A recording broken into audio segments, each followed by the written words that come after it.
Hi student, Assalamu alaikum. This is me Tanzil Ahmed and you're watching by the channel Tanzil Ahmed Maths Lecture Series. I hope students you will be fine. Students, last lecture के अंदर हमने exercise 3.1 में से question number 5, 6, 7 and 8 को discuss किया था। आज इंशाल्लाह चैप्टर नंबर एक्सरसाइज 3.2 के ऊपर हम आएंगे।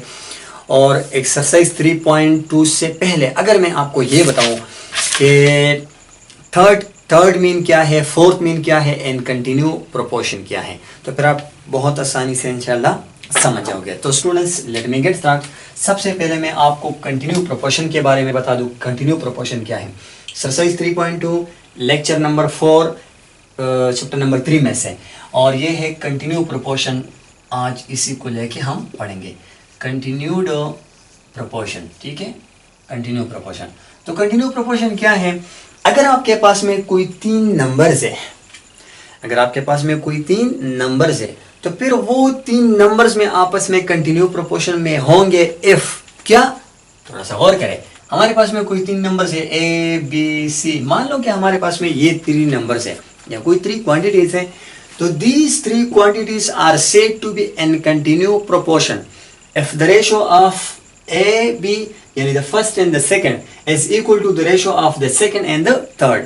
अगर इन दोनों की रेशियो के बराबर हुई तो फिर इसका मतलब ये है कि ये जो 3 नंबर्स है ना, ये आपस में क्या है? कंटिन्यू प्रोपोर्शन में है। मसलन ए रेशियो बी अगर ये बराबर है बी रेशियो सी के, तो फिर इसका मतलब ये हुआ ना कि ये 3 नंबर्स आपस में कंटिन्यू प्रोपोर्शन में है।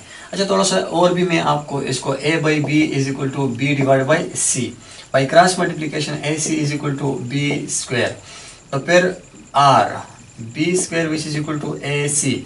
अब ये ए इसमें क्या है? A is the mean proportion of these 3 numbers. B is the mean proportion of these 3 numbers. इन 3 नंबरों का बी क्या है? मीन है। और बी क्या है? B is also called geometric mean of A C. B को हम ये भी कह सकते हैं कि ये ए सी का ज्योमेट्रिक मीन है। और सी इसमें क्या है? C is the third mean of B A B C. C को हम पे थर्ड मीन बोलते हैं। ठीक है।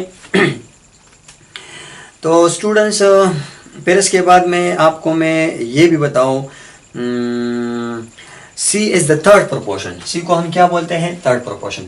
मैं आपको ये बताऊं, थोड़ा सा एग्जाम्पल के थ्रू हम समझते हैं कि इसका क्या मतलब है। मसलन यहाँ पे हम एक एग्जाम्पल लेते हैं। एग्जाम्पल, हमारे पास में नंबर्स है 4, 6, 9। देखते हैं कि ये नंबर्स आपस में कंटिन्यू प्रोपोर्शन में है या फिर नहीं है। तो देखिए, तो हम इसको क्या, जो कंटिन्यू प्रोपोर्शन की जो डेफिनेशन है उसी में हम इसको लेके आएंगे। तो वो तो ये है ना, 4:6 बराबर है 6:9। चेक करें, 4 divided by 6 which is equal to 6 divided by 9 by cross multiplication 9 4 36 6 6 36। So इसका मतलब ये हुआ कि these 3 numbers are in continue proportion because इसने डेफिनेशन को सेटिस्फाई कर दिया। इसके बाद में थोड़ा और भी देखते हैं। फर्ज करें 2, 3, 5 है, ये 3 नंबर से हम देखते हैं कि ये कंटिन्यू प्रोपोर्शन में है या नहीं है।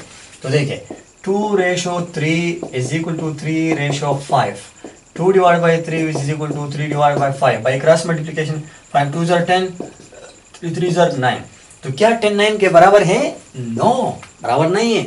तो जब बराबर नहीं है तो इसका मतलब ये हुआ ना कि ये जो 2, 3, 5 है, these are not in continue proportion. ये कंटिन्यू प्रोपोर्शन में नहीं है।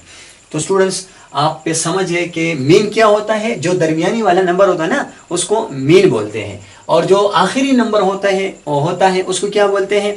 उसको थर्ड प्रोपोर्शन बोलते हैं। तो ये भी आपने समझ लिया। अब इसके ऊपर हम क्या करते हैं? आगे क्वेश्चन करते हैं।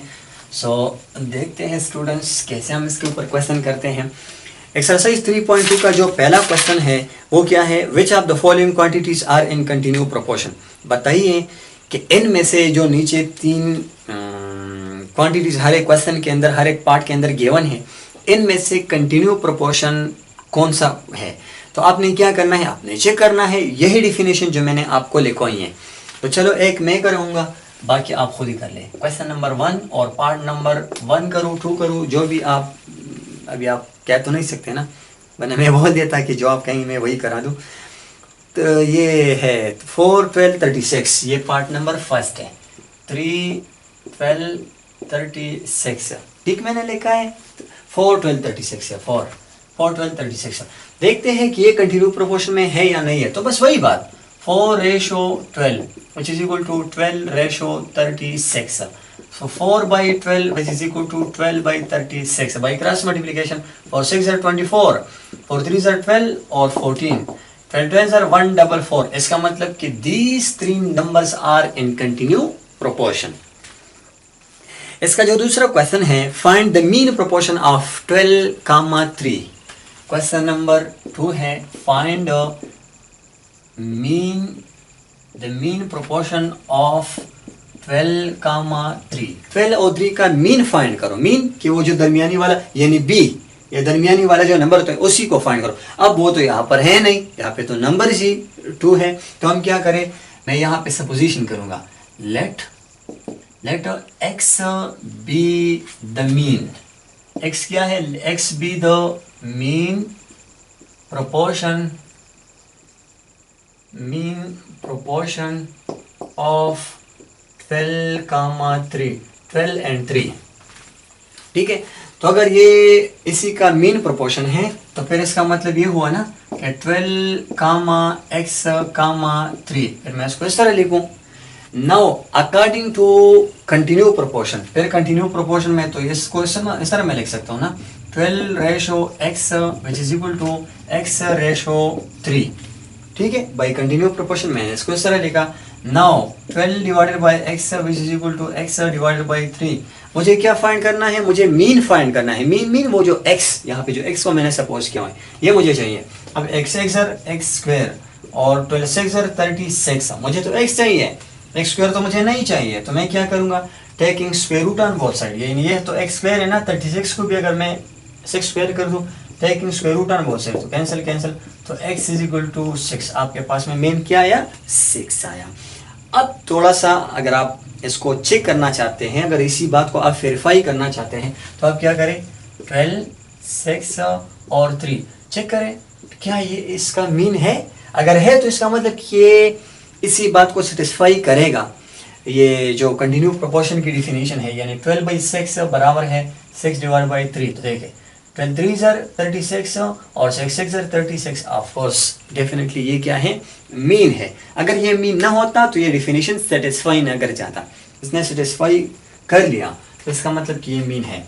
अच्छा स्टूडेंट्स, इसके बाद में जो आखिरी क्वेश्चन है, बल्कि आखिरी के तरीके, वाह ये आखिरी का वर्ड मैंने क्यों बोला है, ये आखिरी तो नहीं है। अभी तो हमने सिर्फ 2 क्वेश्चन किए हैं इसी एक्सरसाइज में, तो अभी बाकी बहुत सारे ढेर सारे क्वेश्चन रहते हैं।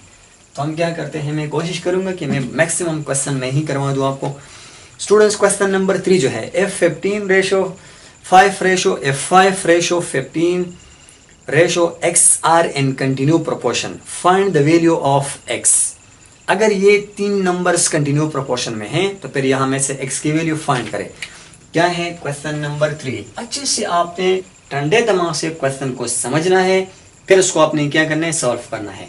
सो देखिए 5:15:x are in continue proportion. ये क्या है, कंटिन्यू प्रोपोर्शन में है। तो अगर ये कंटिन्यू प्रोपोर्शन में है तो यहाँ पे एक बात तो पक्की है कि ये कंटिन्यू प्रोपोर्शन की डिफिनीशन को सेटिस्फाई कर जाएगा।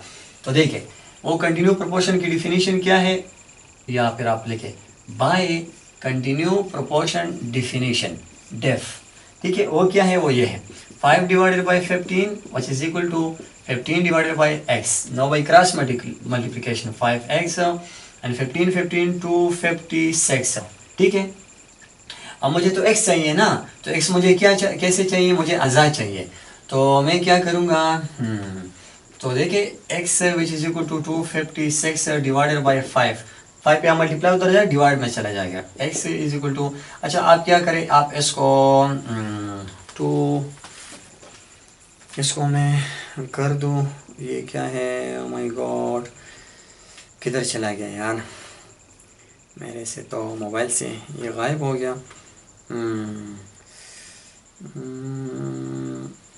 15 से 225 आता है, मैं 256 के लिए 225 आता है, 225।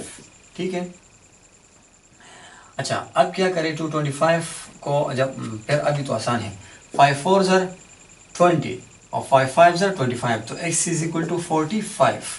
x आपके पास में क्या आया, 45 आ गया। ठीक है, तो स्टूडेंट्स ये हमने फिर देख लिया कि इसका जो x है वो क्या है, 45 है, और x क्या है, ये थर्ड प्रोपोर्शन है। यानी इस ये जो 3 नंबर्स है ना, ये जो 3 क्वांटिटीज है, थर्ड नंबर का इसी का ये जो थर्ड प्रोपोर्शन है ये किस के बराबर है, 45 के बराबर है। आप इसको लिख भी सकते हैं, फिर इसके ऊपर आप कंटिन्यू प्रोपोर्शन की डिफिनीशन अप्लाई करें तो आप देखेंगे कि मीन इसका वही आएगा। फिर इसके बाद में जो क्वेश्चन नंबर क्या है, 4 है, if 3x minus 1 comma 4 comma 35 are in continuous proportion find the value of x। इसमें भी यही बात है कि आप क्या करें, आप find the value of x। यहाँ पे बस मैं थोड़ा हल्का फुल्का इसमें चेंजिंग है ना। ये क्वेश्चन नंबर 4 है, क्या है, एफ क्या है, 3x minus 1 3x minus 1 कामा 4 कामा फिर आगे क्या है, 35 are in continue proportion, 35 are in continue proportion मैंने ऑलरेडी लिखा हुआ है। और क्या है, find the value of x, और x को आप क्या करें, x को आप फाइंड करें।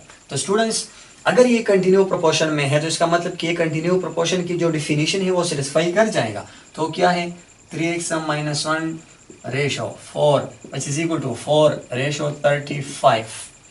अब देखिए 3x minus 1 divided by 4 which is equal to 4 divided by 35।